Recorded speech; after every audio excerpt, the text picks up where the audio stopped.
Si Sofi ini suka nyari-nyari kesempatan katanya buat megang-megang terong-terongannya si Yuda. Padahal dalam hatinya gede juga ternyata.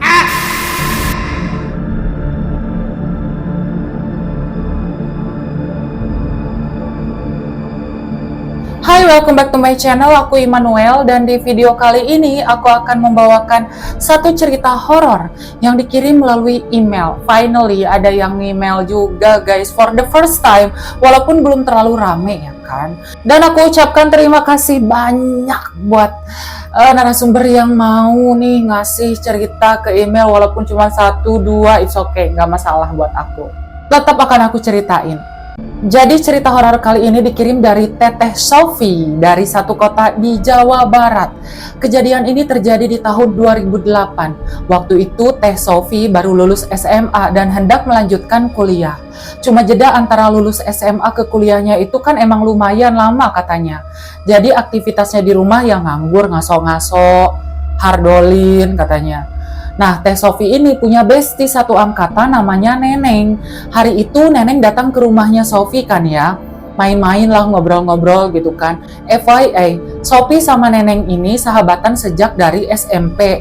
Jadi dari SMP sampai SMA nih mereka bareng terus gitu loh, satu sekolah. Nah, di tengah-tengah obrolan mereka, Neneng ngomong gini, "Sof, daripada kamu nganggur, mendingan kamu ikut aku manggung aja deh, lumayan duitnya, kamu kan bisa nyanyi, suara kamu bagus gitu." Jadi guys, Neneng ini penyanyi dangdut yang tergabung di salah satu, kita sebutnya apa ya, grup atau sanggar lah ya biar gampang lah.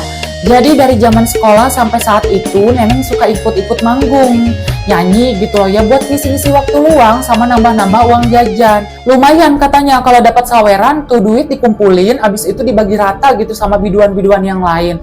Nah, grup yang menaungi Neneng ini ternyata lumayan gede. Dan bukan cuman orkes dangdut doang isinya, udah ada IO-nya, ada grup jaipong. Kalau mau ada upacara adat juga bisa. Sampai ke catering mereka ada usahanya sendiri. Biasanya mereka manggung di hajatan-hajatan yang wow gitu. Soalnya harga sewanya grup mereka ya lumayan besar lah ya. Di situ Sofi agak mikir-mikir juga kan, tapi sebenarnya si Sofi ini anaknya emang udah pinter nyanyi. Dan kalau di sekolahnya ada event lomba nyanyi pasti ngikut, apalagi dangdut. Perkara karaokean dangdut mah si Sofi doyan banget kan, maniak gitu loh istilahnya. Ya udahlah diiyain aja, lumayan kan untuk ngisi-ngisi waktu luang aja. Apalagi Neneng juga bilang sebenarnya emang niat awal dia disuruh nyari biduan dangdut buat sementara gantiin yang lama. Karena katanya yang lama kakinya lagi cedera gara-gara pas lagi turun panggung keserimpet gaunnya sendiri sampai bikin pergelangan kakinya terkilir gitu. Dan jadwal mereka lagi padat-padatnya, banyak orderan hajatan gitulah. Lagi musim kawin intinya guys. Jadinya ada beberapa grup musik dan biduan yang dipecah gitu. Misalkan yang satu manggungnya di sana di Tanjakan Emen, yang satu manggungnya di Kampung Cigodewa gitu. Ya udahlah, udah diiyain, gas lah cus. Sempet minta izin dulu nih si Sofi sama orang tuanya dan diizinin asalkan pakaiannya jangan terlalu seksi-seksi katanya. Singkat cerita mulai manggung nih, dikenalin kan satu-satu. Ih, kata si Sofi para biduannya ramah-ramah katanya. Jadi nggak ada tuh di antara mereka main sikut-sikutan. Awal-awal manggung kan si Sofi kayak kaku-kaku gitu. Biasanya suka di briefing nih sama biduan lain, masalah cengkok lah, goyangan lah, pokoknya mereka benar-benar ngerangkul katanya. Dan lama-lama bikin si Sofi ini betah. Dan si Sofi kayak dikasih nama panggung gitu, jadi Sofia Maharani katanya. Padahal mah nama aslinya nggak ada nama Maharaninya. Kalau si Neneng mah, Sofi udah tahu emang nama panggungnya Neneng Anjani. FYI nih ya, bukan nama sebenarnya ya, ini aku ngarang-ngarang nama aja deh. Soalnya si Teh Sofinya minta disamarin aja lah nama aku sekalian nama panggung akunya, jangan disebutin nanti takutnya orang lain ada yang notice gitu. Dan pas manggung juga jarang banget tuh ada yang ricuh pada mabora atau om-om genit yang godain dia. Dan anehnya duit sawerannya gede-gede katanya, 20.000 ke atas. Tahun 2008, 20.000 itu kehitung gede loh. Gak ada tuh orang yang joget nyawernya cuma 1.000, 2.000. Si Sofi ini kenalan sama cowok namanya kita sebut aja Yuda ya.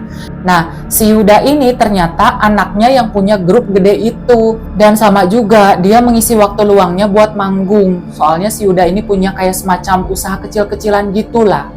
Dan jadwal manggung kan gak terlalu sering juga, cuma pas musim kawin doang yang ramenya. Dan Yuda nih pemain keyboard di grup itu. Umurnya 5 tahun di atas Sofi. Dan ternyata dari lama si Neneng ini naksir sama si Yuda. Si Yuda emang anaknya ganteng katanya, badannya atletis, roti sobek. Kalau ngomong suaranya dalam banget. Ya si Sofi lihat si Yuda sebenarnya biasa aja.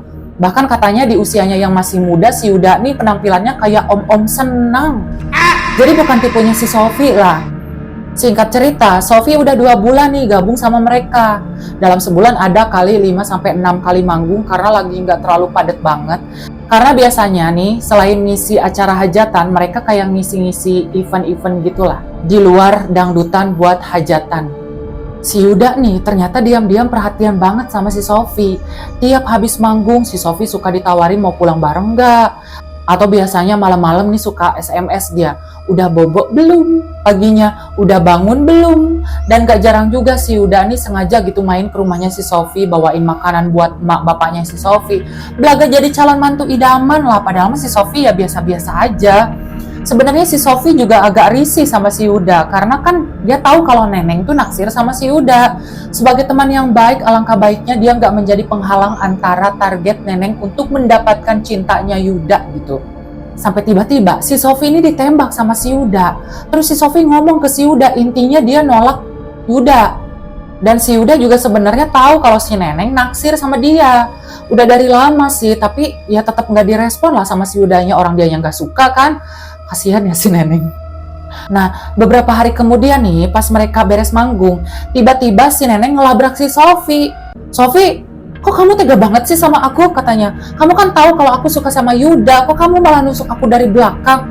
Kamu pacaran kan sama si Yuda? Ya dibilangin kayak gitu si Sofi kaget dong. Hah? Pacaran apa? Aku nggak pacaran sama si Yuda, katanya. Dijelasin lah sama si Sofi kalau sebenarnya Yuda naksir Sofi, tapi pas Yuda nembak emang ditolak. Di situ Neneng nggak percaya dan menuduh Sofi yang enggak, sampai dibilang Sofi ini pakai pelet lah, mandi kembang lah, udah yang aneh-aneh lah, tek-tek bengek segala macem dia sebut-sebut. Dan semenjak itu Neneng udah nggak manggung lagi dia.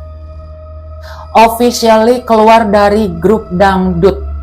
Berhari-hari Sofi nggak bisa menghubungi Neneng. Ditelepon di reject, di SMS nggak dibales. Sofi pun memutuskan untuk berhenti manggung aja lah daripada nanti masalahnya jadi panjang kan. Udahlah toh aku niatnya juga cuma buat ngisi waktu luang doang, nunggu perkuliahan aku dimulai. Keluar juga akhirnya dia dari grup dangdut. Dan disinilah pertama kalinya Sofi tiba-tiba mendapatkan teror oleh hal-hal yang sebelumnya bahkan belum pernah dia alami. Di satu malam, si Sofi ini lagi tidur. Pas lagi enak-enaknya merem, tiba-tiba dia mendengar suara perempuan lagi ketawa. Di situ posisinya dia tidur menyamping, membelakangi meja rias. Kemudian Sofi mengganti posisi tidurnya. Dari yang tadinya nyamping jadi terlentang. Tiba-tiba dari sudut matanya, dia melihat sosok perempuan lagi duduk di meja riasnya ngebelakangin dia. Sosok perempuan itu lagi duduk menghadap ke cermin meja rias, tapi dari sudut matanya, Sofi tidak bisa melihat pantulan bayangan dari sosok perempuan itu. Dan tubuh Sofi mendadak kaku, mau merem juga susah katanya. Dia cuma bisa doa dalam hati, lalu tiba-tiba sosok itu hilang. Dan Sofi bisa kembali menggerakkan tubuhnya. Malam itu, si Sofi nggak berani tidur sampai pagi. Beberapa hari kemudian, Yuda datang ke rumahnya Sofi. Kali ini kembalilah dia menyatakan perasaannya ke Sofi. Dan disitulah awal mula Sofi ternyata pelan-pelan membuka hatinya. Tapi sebenarnya masih nggak diiyain sih. Sofi diam-diam memberikan kesempatan buat Yuda membuktikan keseriusannya lah. Ternyata si Yuda emang se-effort itu. Sampai Sofi akhirnya masuk kuliah, Yuda sering banget nih antar jemput, sampai bela-belain nungguin Sofi kalau tiba-tiba Sofi ada kegiatan mendadak di kampusnya. Pokoknya jarak antara Yuda dan Sofi lama-lama semakin dekat. Udah kayak orang pacaran tapi tanpa status. Sofi sebenarnya di situ udah gak terlalu mikirin si Neneng karena mereka berdua udah bener-bener lost contact. Singkat cerita, makin hari Yuda makin lengket lah sama si Sofi. Yuda juga udah ngerasa nih ada tanda-tanda hilal lampu hijau kan. Gas lah pelan-pelan.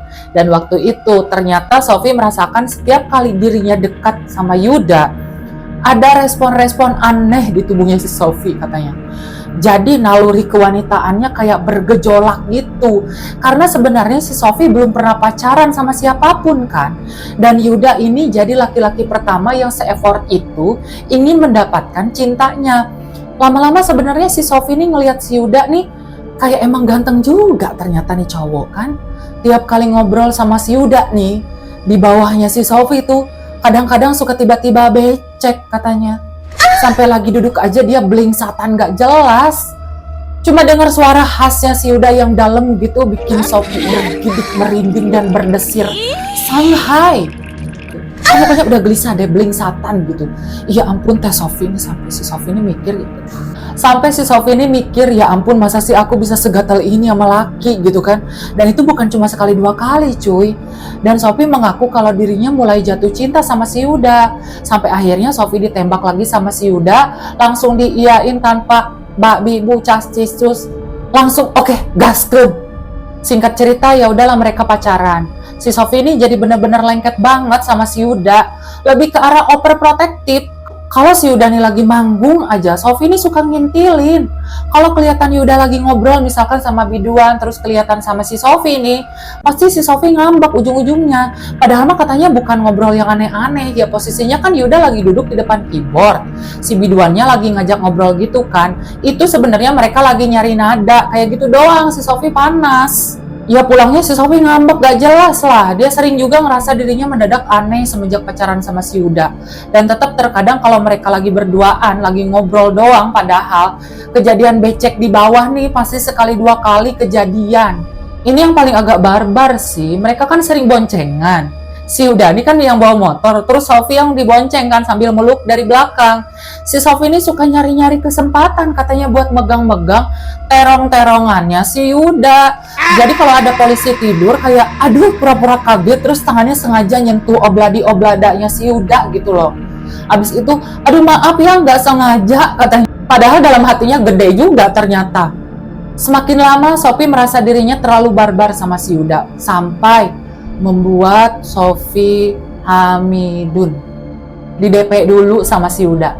Tapi di situ Yuda bilang katanya dia bakal tanggung jawab dan Yuda juga udah bilang ke orang tuanya Yuda walaupun awalnya orang tuanya sempet kaget dan kecewa. Cuma Sofi takut buat bilang ke orang tuanya karena kan dia anak cewek satu-satunya. Ternyata bener aja. Pas Sofi sama si Yuda bilang ke orang tuanya si Sofi, si Yuda nih sampai dihajar sama bapaknya si Sofi. Mukanya si Yuda nih sampai memar-memar katanya dan FYI, bapaknya si Sofi ini polisi ternyata. Tapi mau gimana lagi, anaknya udah terlanjur hamidun ya harus dikawin, mumpung nih laki mau tanggung jawab kan. Ya udah dikawinin lah mereka berdua. Singkat cerita, pas hari H pernikahan, subuh-subuh lagi make up kan, baru masang dempul nih. Si Sofi tiba-tiba kesurupan dan itu kejadiannya lama sampai sejam lebih katanya.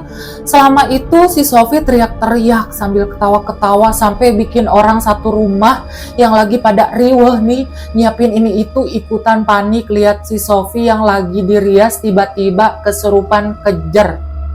Sampai ada nih satu orang tetangganya Sofi kayak semacam orang pinter gitulah. Berhasil nih bikin si Sofi sadar. Cuma katanya badannya kayak berasa remuk gitu udahnya. Lemes banget sampai acara ijab kabul yang harusnya jam 9 mundur jadi jam 10. Dan kejadian lagi nih. Baru selesai ijab kabul si Sofi pingsan lagi. Digotong lah rame-rame ke kamarnya. Kesurupan lagi. Waktu itu orang pinter yang nyadarin si Sofi bilang katanya si Sofi sengaja ada yang nempelin nih. Ya keluarga shock dong, tahu kalau si Sofi sengaja ditempelin makhluk halus. Ya chaos lah keluarganya si Sofi antara percaya dan gak percaya. Terus ditanyakan sama mamanya si Sofi, emang gak bisa langsung dilepas aja? Orang pinternya terus bilang, gak bisa bu, ilmu saya belum cukup tinggi buat bantu lepasinnya. Takutnya nanti saya yang celaka. Dan sebenarnya Sofi udah lama ditempelin sama makhluk ini. Kira-kira si Sofi ini punya musuh nggak ya bu? Ya ditanya kayak gitu keluarganya pelangak-pelongok. Ya nggak tahu dan nggak bisa menebak-nebak juga. Long story short, selesai menikah, Sofi pindah ke rumah barunya sama Yuda. Dan Yuda lebih fokus ngurusin usahanya, udah gak manggung lagi nih. Dan FYI, rumahnya Sofi ini emang udah dipersiapkan sama bapaknya Sofi. Semacam perumahan komersil gitu. Dibeliin sama bapaknya hadiah pernikahan katanya. Tapi asetnya atas nama Sofi. Emang sengaja sama bapaknya. Jadi kalau ada apa-apa antara Yuda sama Sofi, anaknya aman. Si Yuda yang ditendang dari rumah katanya. Emang bapaknya si Sofi ini masih dendam sama si Yuda. Jadi tiap bapaknya ke rumah nih, Terus si Yuda kayak mau salaman gitu, suka ditepis sama bapaknya si Sofi, dijutekin terus. Sampai si Yuda juga pernah kayak ngajak ngobrol bapaknya si Sofi gitu kan, baik-baik dengan kepala dingin lah intinya. Kayak dia minta maaf, ya saya salah, lalalala. Bapaknya si Sofi diomongin baik-baik sama si Yuda, intinya diajak berdamai, malah ngamuk dia. Dipukul lagi lah si Yuda sama bapak mertuanya, ribut terus. Pokoknya di mata papanya Sofi nih, Yuda nih salah aja. Si Sofi nih kadang kalau lagi ngompres mukanya si Yuda sambil bilang kayak, sabar ya papi, aku emang begitu orangnya. Kasihan juga sih si Yuda, niat mengambil hati bapak mertuanya malah babak belur. Lama-lama ciut juga si Yuda sama bapak mertuanya, sampai akhirnya usia kandungan Sofi menginjak 3 bulan. Nah, di sini nih kejadian lagi. Sofi nih ceritanya lagi mandi. Dan waktu itu dia mandi sekitar jam 6 sore. Sementara Yuda lagi di kamar.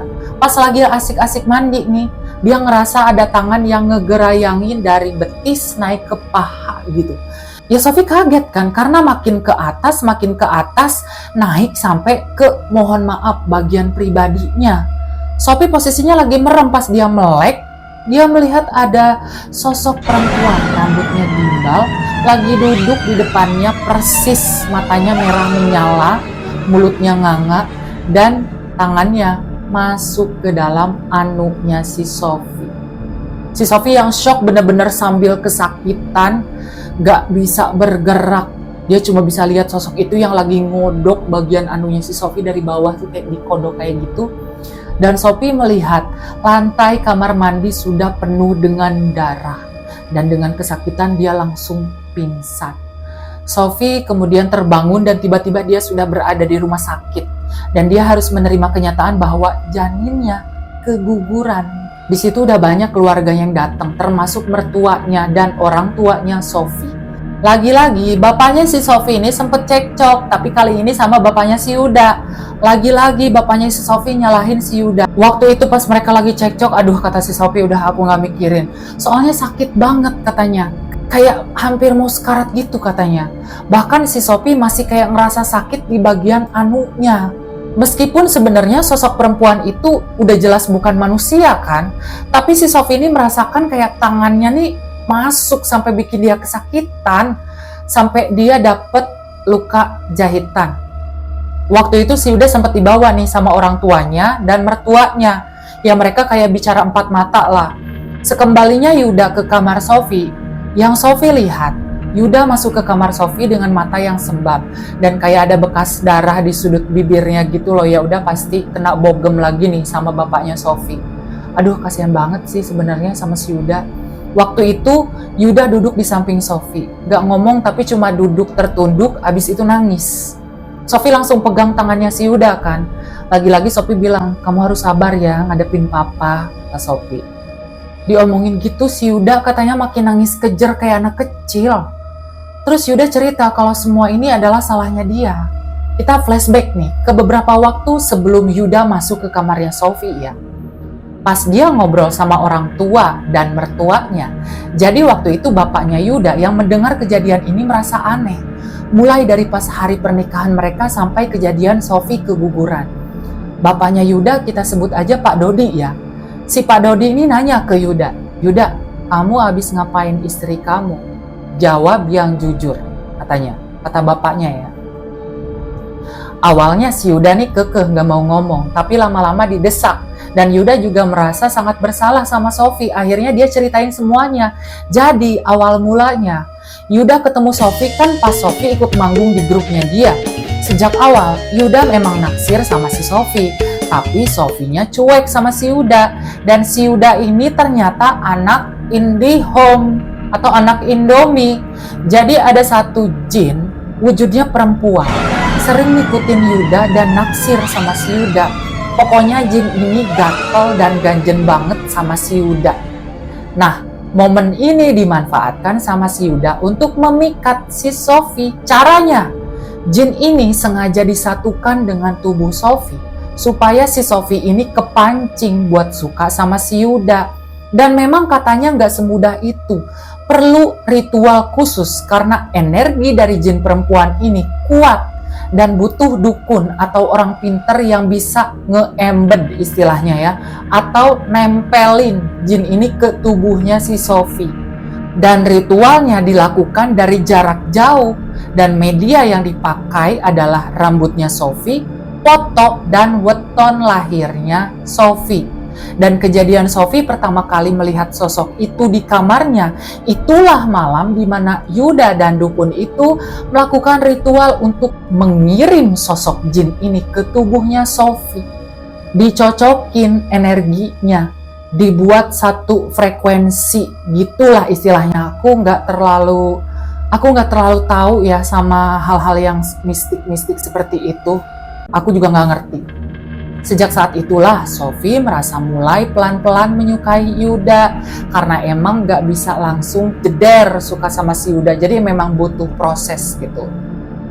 Tapi lama-lama Sophie kan mulai ngebet banget nih sama si Yuda, sampai bagian bawahnya si Sophie ini dibikin becek kan, sampai si Sophie ini hamidun. Ya itulah emang dari awal rencananya Yuda untuk bisa mendapatkan Sophie seutuhnya, memanfaatkan energi jin yang dari awal suka sama dia ditempelin ke Sophie supaya Sophie mau sama Yuda. Tapi waktu itu Yuda mengaku kalau dia nggak tahu konsekuensinya, harga yang harus dia bayar atas perbuatannya. Jin itu malah minta tumbal berupa janin punyanya Sophie buat jadi makanannya dia.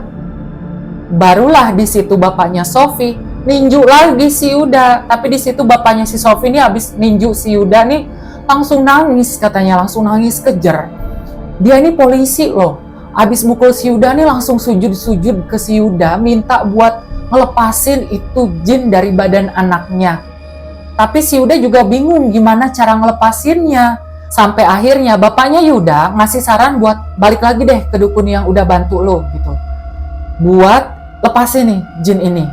Dan FYI nih, sebenarnya sanggar milik bapaknya Yuda itu sering melakukan ritual khusus untuk para sinden, para penari jaipong. Misalkan kalau suaranya mau bagus, kayak ditempelin sosok jin yang menyerupai sinden gitu loh.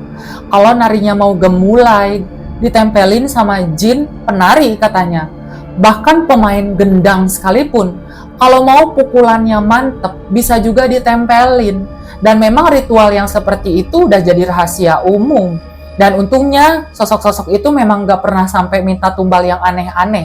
Hanya paling sajen-sajen biasa. Supaya grupnya ini 1, 2, 3 hore langsung legit gitu.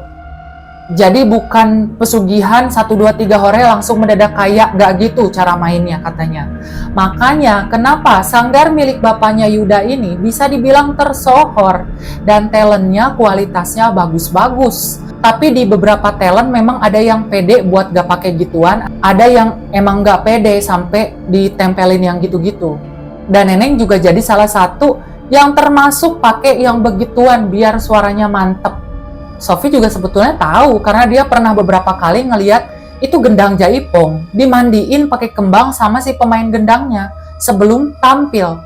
Terus penari jaipongnya melakukan ritual dulu sebelum mereka nampil. Balik lagi ke Yuda nih ya. Sebetulnya Yuda bimbang kan, setelah dia ceritain semuanya ke Sophie, dia takut kalau Sophie menceraikan dia setelah Sophie benar-benar lepas dari pengaruh cinta jin perempuan itu. Tapi dia juga nggak mau Sophie tersiksa karena bapaknya Yuda bilang jin ini cukup berbahaya. Dia akan selalu mengambil janin yang dikandung Sophie katanya. Waktu diceritain gitu, jujur Sophie merasa kecewa. Dia ngerasa asing banget sama suaminya. Tapi di sisi lain dia juga nggak mau ditempelin sama jin, apalagi sampai mengancam nyawanya kan. Jadi intinya kalaupun nantinya Sophie mau minta cerai, Yuda siap. Lalu setelah Sophie benar-benar pulih, mereka pergi ke dukun yang semula membantu Yuda, tapi dukunnya bilang katanya saya emang bisa masangnya, tapi saya belum tahu gimana cara ngelepasinnya. Karena ilmu saya belum cukup tinggi untuk melakukan itu. Dukunnya agak sengklek gak sih? Kayak cuci tangan aja gitu. Sampai akhirnya bapaknya Yuda yang bawa Sophie ke kenalannya. Adalah daerahnya. Dan orang ini cukup sakti katanya. Bener aja, ternyata bisa lepas walaupun banyak dramanya. Pas lagi pelepasan itu, kata Sophie rasanya kayak mau mati. Sampai akhirnya berhasil dilepaskan. Kemudian Sophie masih harus bolak-balik buat dibersihkan. Yuda juga dibersihkan, bahkan mata batinnya Yuda kayak semacam dikasih tirai gitu. Dibatasi lah biar gak terlalu sering lihat yang aneh-aneh. Cuma sayangnya sejak kejadian itu Sophie tidak bisa lagi memiliki anak. Dan aku juga nggak tahu sih secara medisnya kalau dia habis keguguran terus nggak bisa punya anak lagi tuh kondisinya kayak gimana. Intinya dokter bilang setelah kejadian ini kemungkinan kamu akan kesulitan punya anak. Sampai Sophie katanya sempat benar-benar putus asa. Yuda juga di situ ngerasa bersalah. Tapi hingga saat ini Teh Sophie masih bersama dengan Pak Yuda sebagai pasangan suami istri. Jadi pas pelepasan itu hal yang ditakutkan Yuda ternyata nggak terjadi. Sophie emang sejak awal ya betulan jatuh cinta sama Yuda. Dia memang marah dan kecewa sama suaminya, tapi di sisi lain dia mau memaafkan. Karena kalau saat itu dia hatinya keras, tidak mau mengampuni kesalahan suaminya, belum tentu si jin itu bisa lepas walau dengan bantuan orang paling sakti sekalipun. Intinya Sophie berserah sama Tuhan, saya mau mengampuni suami saya atas segala perbuatannya, gitu Sophie bilangnya. Dan di tahun 2012, Sophie dan Yuda memutuskan untuk mengadopsi seorang anak laki-laki yang mereka beri nama Upi. Mungkin karena pernah kehilangan anak, jadi Yuda ini sayang banget sama si Upi. Katanya pulang kerja yang ditanyain Upi, apa-apa yang dipikirin Upi. Dan kata Teh Sophie, semenjak kejadian itu mereka benar-benar membuka lembaran baru. Usaha Yuda semakin legit, dan sekarang bukan cuma konveksi, tapi Yuda juga punya rumah makan yang dia kelola. Nah, itu tadi cerita dari Teh Sophie yang bersedia mengirimkan ceritanya melalui email. Walaupun channel kita masih kecil-kecilan, emailnya baru 1-2 yang masuk. Aku berterima kasih sekali. Mudah-mudahan banyak yang nonton ya Teh ya. Dan Teh Sophie bilang grup dangdutnya masih ada sampai sekarang, masih ya berjaya lah. Dan sekian dulu videonya. Buat yang punya cerita dan pengalaman horor, boleh dong di-share di email yang ada di description box. Ditulis rapi format Word. Dan jangan lupa sertakan nama dan nomor WhatsApp. By request, apapun itu kasus kriminal, teori konspirasi, sejarah, dan biografi, silakan tulis di kolom komentar. See you on the next video. Dadah!